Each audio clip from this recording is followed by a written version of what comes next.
So, trigonometric complex numbers. Before we get into the trigonometric part of it, let's talk about what a complex number is. So, I'm going to give you about a minute in your pods to recall or describe, if you don't need to recall, what is a complex number. Okay, take about a minute. It's like a whole number.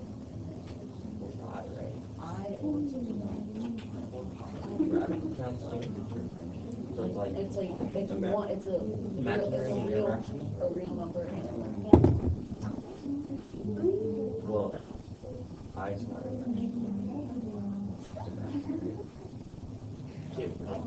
I don't know if it's I or I. You're going with I. I is You're right. Yeah. You have to do your daily shit. I is or I. You got it. Wait, did you say I is irrational? I was saying I is imaginary. He was saying. I'm saying that it was. He's saying complex numbers are irrational and a real number is the same as a real number. Okay, so we're putting the.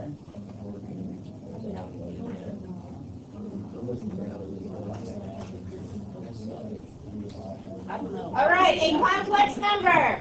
What is it? Pod 2. What did you talk about? Next one. Okay, that's okay.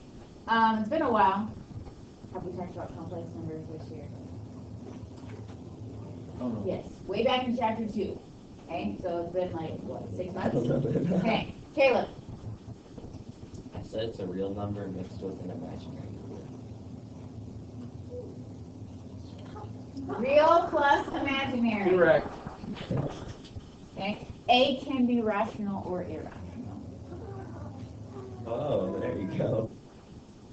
It's a mix of So you're not completely wrong. You're just not all the way right. You're just not all the way right. Okay? Real plus imaginary. Okay, we talked about complex numbers, way back in chapter 2, when we were talking about zeros.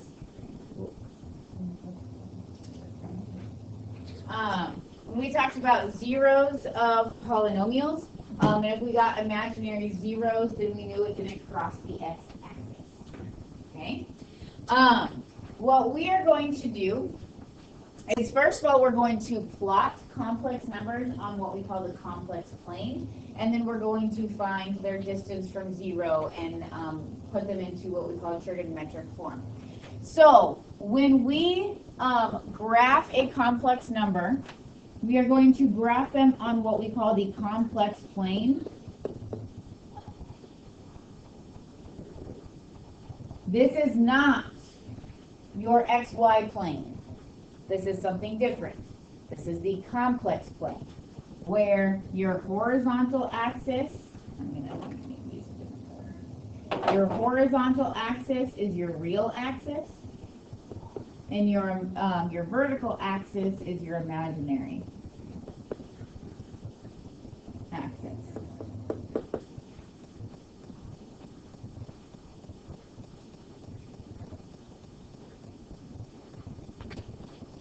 Okay. So if I ask you to plot the number 2 plus 3i,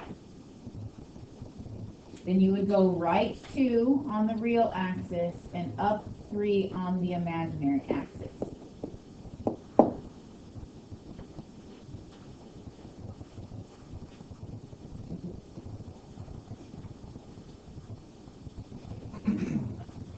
Okay. If I asked you to plot the number 5 minus I, where would we go? Which way 5? Right 5. And then down 1. 5 minus I. Keep in mind this is not the XY plane, the complex plane. Very different. Okay, what if I asked you for the number negative 3i? Where would we plot that? Good. We would just go down 3. Here, negative.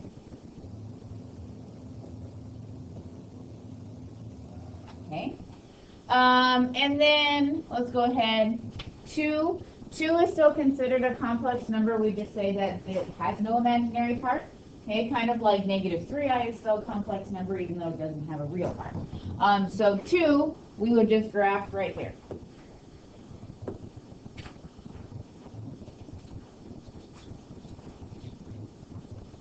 Okay. My next question for you. Yes? Would you never draw 0, 0? Numbers on the side. Repeat. Say your question again. Because like, well, you don't write the zeros for like negative 3i or 2. It's actually 0. Mhm. Correct? So if it was 0, 0, would you like never plot that? Well, the number 0 would just be plotted at the origin. But like, how would you represent it, like on the left if it's if there's nothing? 0. So you do that. For 0, 0, but not 0. Yeah. Okay, take 30 seconds to talk about this question. What does the absolute value of negative 5 and the absolute value of 4, what are they and what do they represent? Talking your time.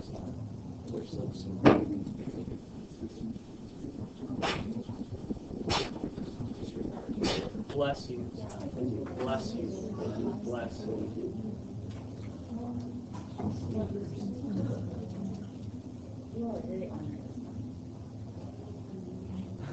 You really don't want me. I've never understood that word. Anyway. It just means to be human.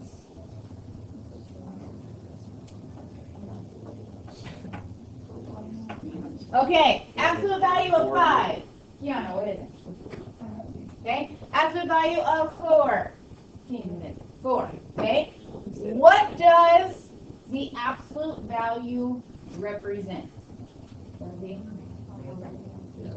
How far away they are from 0, okay? So when we're talking about a number line, okay?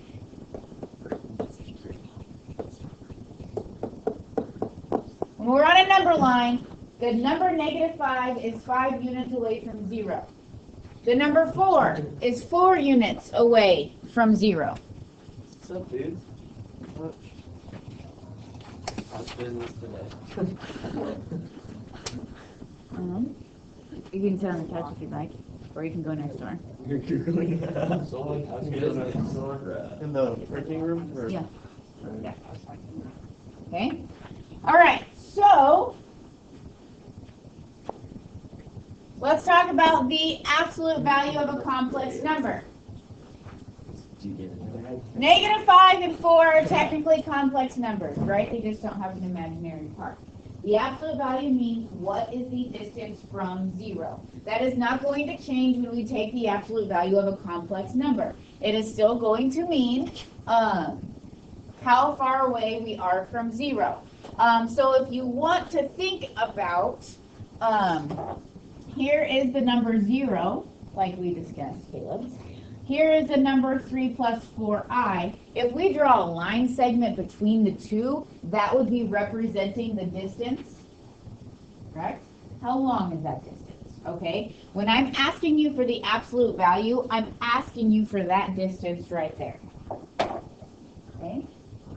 How are we going to find that distance? Pythagorean theorem, okay? You're going to see a lot of parallels today from vectors and complex numbers. Okay. If I am asking you for this distance right here, we know we have to travel right 3 and up 4 to get to the number 3 plus 4i. So the absolute value of 3 plus 4i is going to be radical 3 squared plus 4 squared. That's the exact same way we find what for vectors? magnitude, okay? The magnitude of the vector is the same way we find the absolute value of a complex number, okay? Nothing changes. They just represent a different number because we're working with two different items, okay? One's a vector, one's not, okay? So what is the absolute value of 3 plus 4i? So you just get rid of the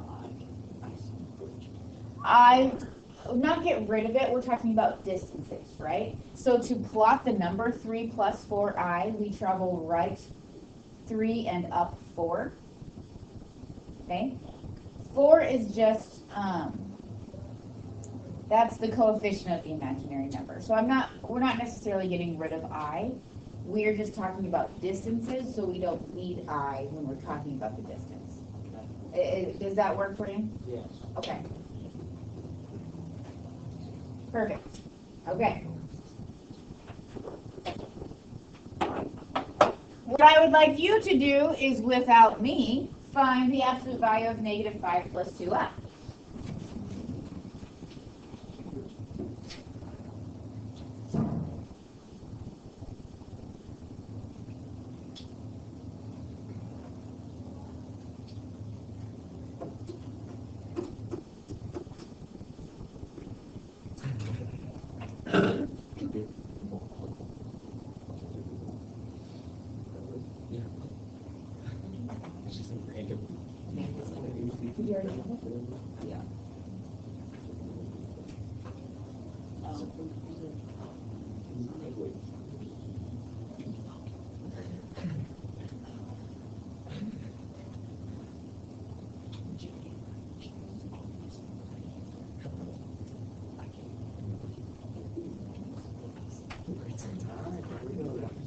Tiger, what's the absolute value?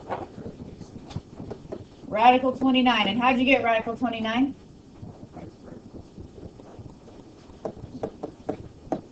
Excellent. Radical 29, do you agree? Okay. Awesome.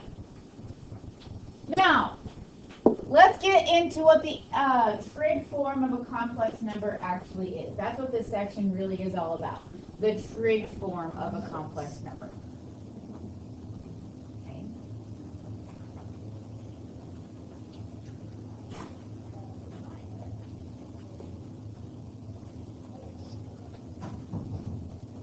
So a plus bi. I have it plotted here.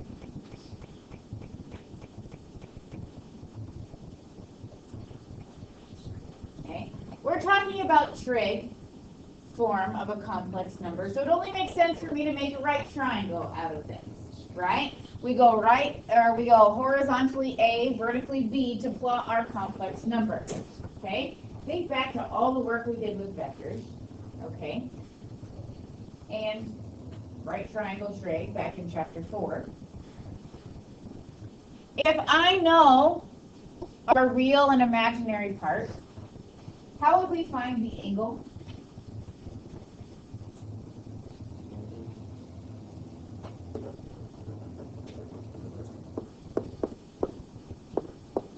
Look familiar? Yeah, it does. Okay, and same thing as when we work with vectors, be careful of the quadrant your number is in. Okay, now, what else do we know? Okay, we know that the cosine of theta,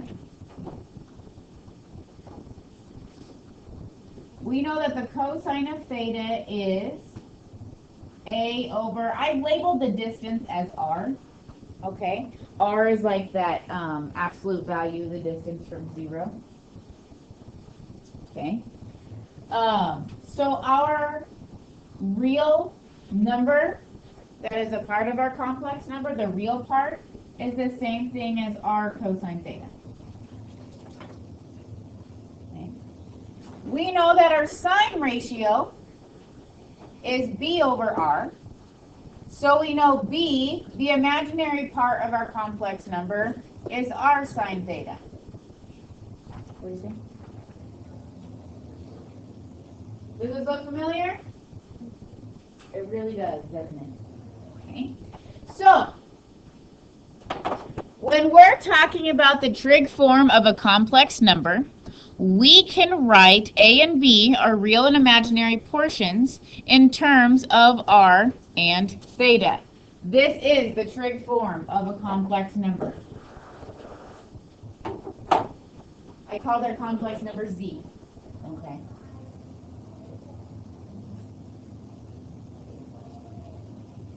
R cosine theta plus R sine theta I. Now, in trig form, they put I before the B, just so you don't think that the I is with the angle. That's why they do that. If you had sine theta I, it would maybe look like that I was with the angle, so they put it first.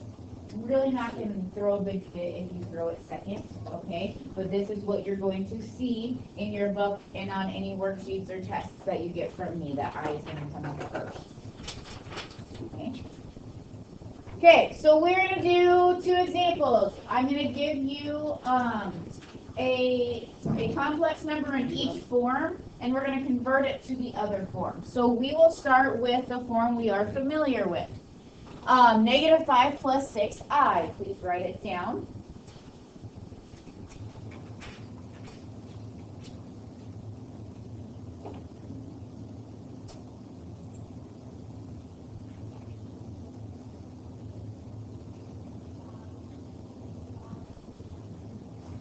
Okay, we're going to write this in trig form. All right, for trig form, we just, well, I can't see. In trig form, we need to know that R, the distance from 0, and we need to know theta, our angle. So let's go ahead and do that. R, we calculate by taking the absolute value of the number, which we just discussed, is the Pythagorean theorem. Comment? Yes. Sure.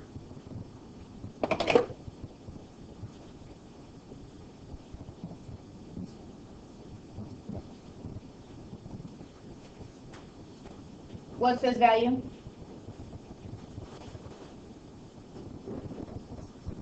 Radical 61. Okay, and we'll keep it as radical 61. Okay, can't reduce it. Now we need our angle. Okay, we know that the tangent of theta is b over a, just as it was for vectors. Okay, nothing's really changed. We're just working with a different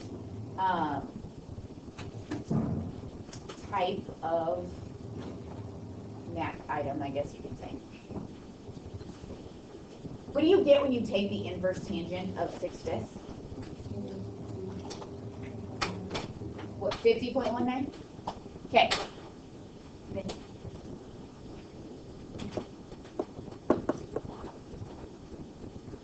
-5 plus 6i. Which quadrant would that be in the complex plane? That would be in the second quadrant.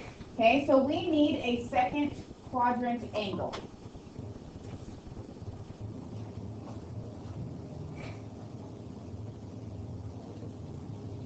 Okay, so our reference angle is a positive 50.19 degrees. Our second quadrant angle would then be what?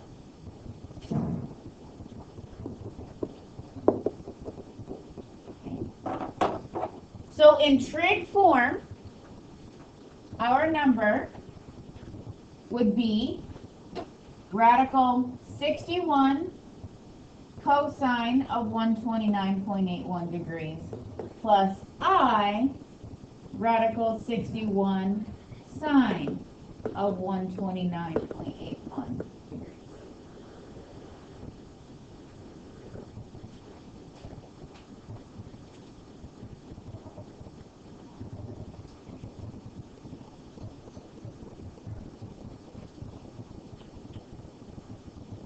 Yes. I would just do that type of one.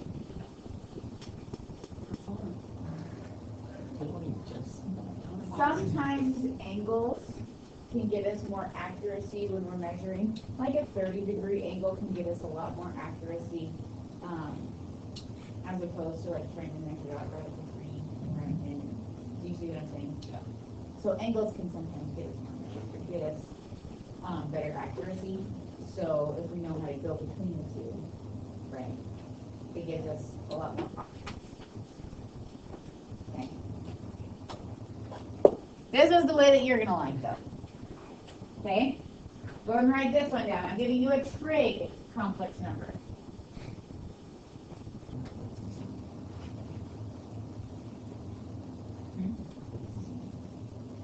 Z is, that's just naming the complex number.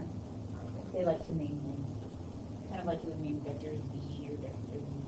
So it's like an equation. It's a number. There's our number. It's just naming it. Like you're Caleb. That's not a sign. Okay. All we have to do here is we just have to do some unit circle measurements. Okay? The cosine of 315 degrees. What is it? Oh, Radical 2 over 2. Now, do you notice how they like factored out that R value? Instead of writing it twice, they like factored it out. You're probably going to see that, okay? So this is still the same thing as 3 cosine of 315 degrees plus I times 3 sine of 315 degrees. Okay, they just factored out the 3. So we know that the cosine is radical 2 over 2. And what's the sine? Negative radical 2 over 2. Okay? So we get 3 radical 2 over 2 minus 3 radical 2 over 2i. Here, when we're putting it in regular form, you want to put the I second.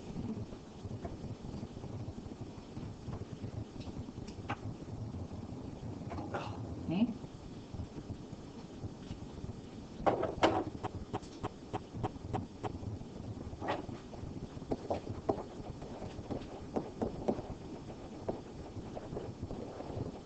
Okay.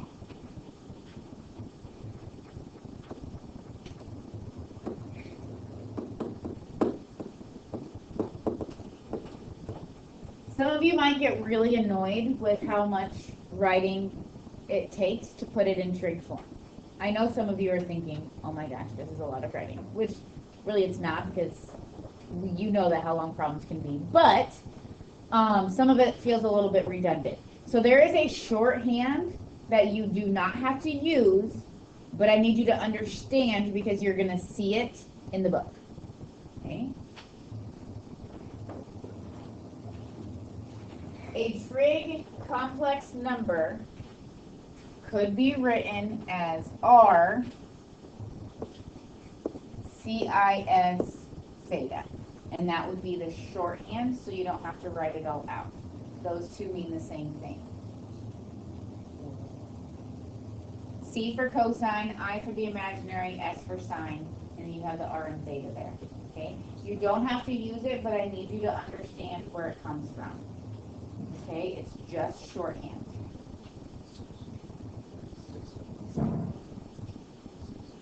Okay. Now, we have about 20 minutes. I'm going to spend 10 minutes teaching you how to multiply and divide. And then 10 minutes of you doing some examples for me. Okay?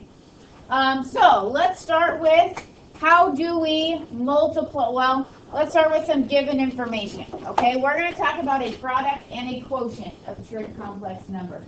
So before we do that, go ahead and just write these down so you can reference what they mean.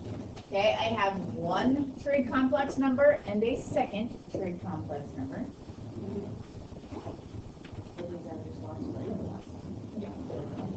Okay.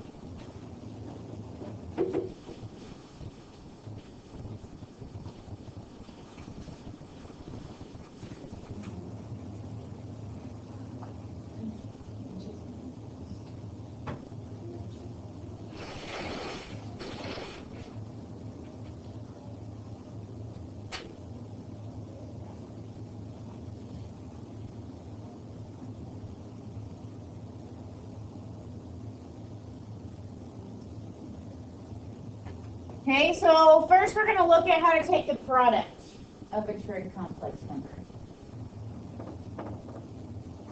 Okay. First of all, if I asked you to multiply two complex numbers that were in regular form, you would have to FOIL, right? And then we get that I squared, we know I squared is -1, and then we have to go from there. Let me write that one.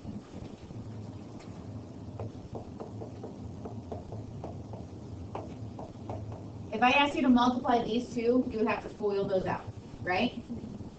Okay. If they're in trig form,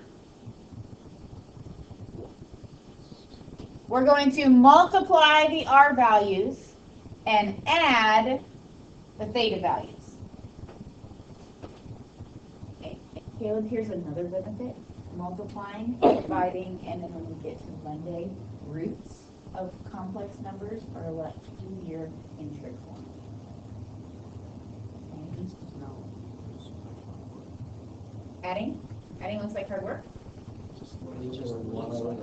Okay. There's a lot of writing down right now, but I promise it's not going to be too bad. Well, if it's given to you, right, if it's given to you in trig form, then it's pretty quick. If it's not given to you in trig form, then yes, you do have to find those things. Okay, so maybe the multiplication, you know, it might be a wash on the amount of work. Okay, let's talk about a quotient. Okay, if I ask you to take 1 plus 2i and divide it by 3 minus I, this is where, if you recall, we would have to multiply by the conjugate, multiply those out by FOILing, then reduce down and simplify. Okay? That's something we did way back in chapter 2.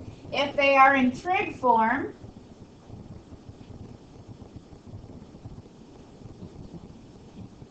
divide the R's and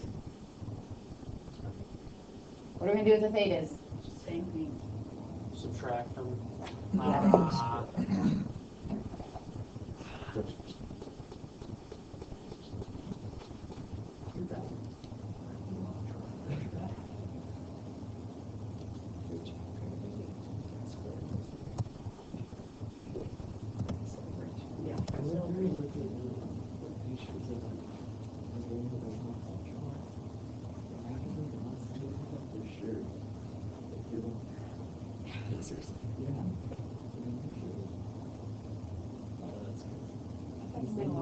Please make the note that your angle needs to be between 0 and 360. It is possible to add two angles or subtract two angles and get an angle that's either over 360 or under 0. So we're going to need to use our coterminal angle knowledge to be able to fit that stipulation. Okay?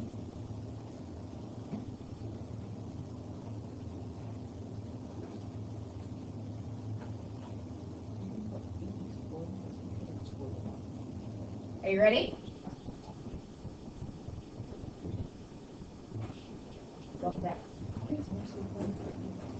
Okay, we have two examples, and then I'm going to give you examples to you to do. All right? So, the first one.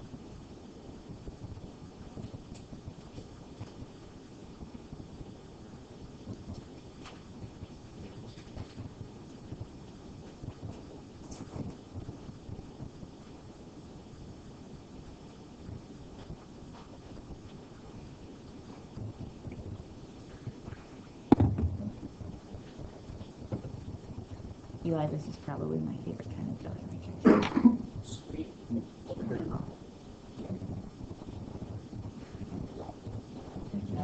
Okay, now you don't have to write this, but I just want to remind you that all this means is we have 4 cosine of 120 plus I 4 sine of 120 times 6 cosine of 315 plus I times 6 sine of 315. Okay, that's just the shorthand. Okay, do you see how much more space I can save by writing it in the shorthand? Look at Richard's face. He's like, holy moly, I'm never writing it like that. Okay, go and put yourself in because okay, so our product, I'm going to keep it in the shorthand. What do we do with 4 and 6? We multiply to get 24. What do we do with 120 and 315? We add to get 435. Okay, is that the angle that I want? Eli, what do we need to do? Okay, we need to find the coterminal angle between 0 and 360. So if we subtract 360, then our angle is 75 degrees, and that is the answer that I want.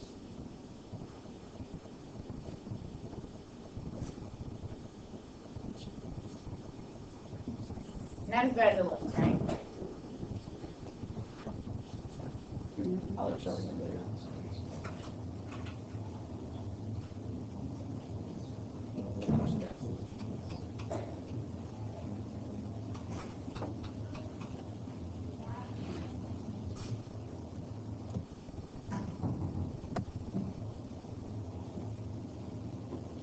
Just go ahead and have a seat on either platter 4 or 6. Or right there, yeah, you're low.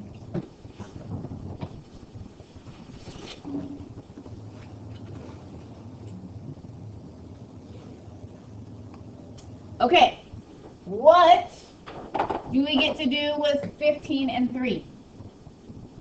We get to actually divide those numbers, but then, so we divide the r's, but then with our angles, what are we going to do with our angles? We're going to subtract them. Numerator angle minus denominator angle.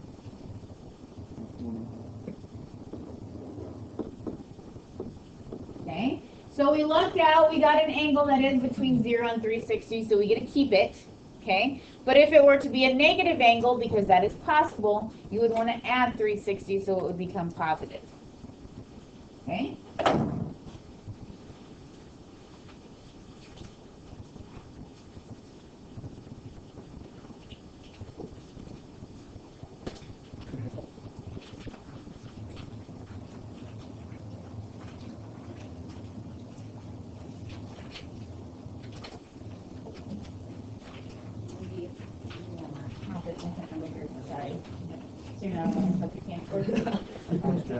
Circle it. Okay. Oh gosh, hold on, just two. I'm gonna give you, you have until the bell rings to do these 5 problems, and what I would like is for you to get them checked off by me. So I have a hole punch. You get a hole punch for the ones that are correct. All right. So check them off with me so you know that you did them right, and then you can earn your homework.